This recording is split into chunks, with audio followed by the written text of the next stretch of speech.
Eugenie, it's your third visit to Indian Wells. How much do you enjoy coming out here to the Californian desert? I really enjoy Indian Wells. I think it's a great event, and I think Larry Ellison has made such an effort to make it such a prestigious event. It's very fan-friendly, which is something I appreciate so much because I know it's all about the fans, and I've been a fan myself once, so being at a tournament where you know the fans are enjoying it is really special.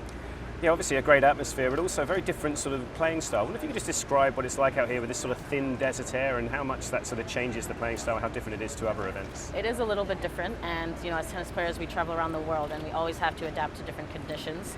The conditions here are very desert-like because we are in the desert, so it's hot, it's dry, and the air is a bit thinner, so the ball travels through the air a little bit faster. So, when you practice, I think, I myself get here a few days early just to get used to, the thinner air. Maybe you want to put some more spin on the ball, things like that, and just try to get used to it for this week.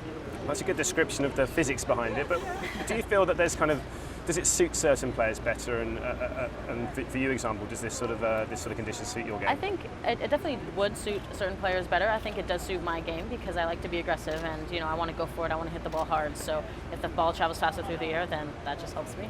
It's a pretty exciting tournament, pretty great draw. Only Petra Kvitova missing from the top 10 players. It does look quite daunting, doesn't it, when you look at that sort of entry list?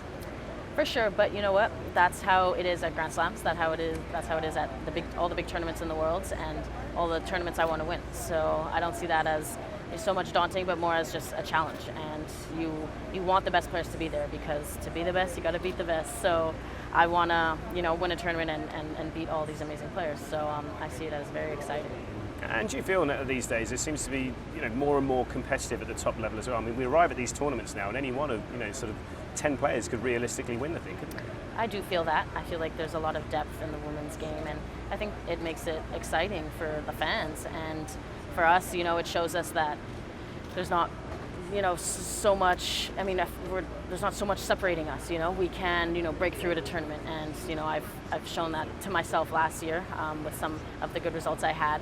And it just gives me a bit more confidence, but it's still so tough that a first round match is super tough. So you have it both ways. So you just got to be really ready. I mean, it's been quite a year for you. It's only just over a year ago we were speaking to you as a rising star, and now you're all the way up into the top 10. I mean, how exciting is this period of your life and your career? It is. It's exciting, and it's it's part of what I dreamed of. I'm here, I'm 7, whatever my ranking is, but I want to be higher, I want to be better. So I don't want to relax and think I've made it because I haven't. For me, I want to do so much better. But I'm trying to enjoy the process as well, and I feel so lucky to be able to travel the world and play a game and call it my job. I think it's the coolest thing. Which leads me on really to say, obviously only one title to your name so far. Now you know what it takes to beat the best. How close do you feel you are to competing and really actually trying to win these big tournaments on a regular basis? I feel like as tournaments go on and time goes on, I get closer and closer.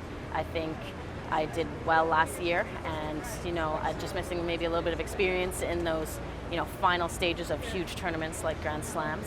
So the more I get to play in those situations, I think the better I'll be the next time around. And it's just about working hard every single day, just trying to have that extra mental edge when it really counts, playing well in pressure situations, and I think that's the key.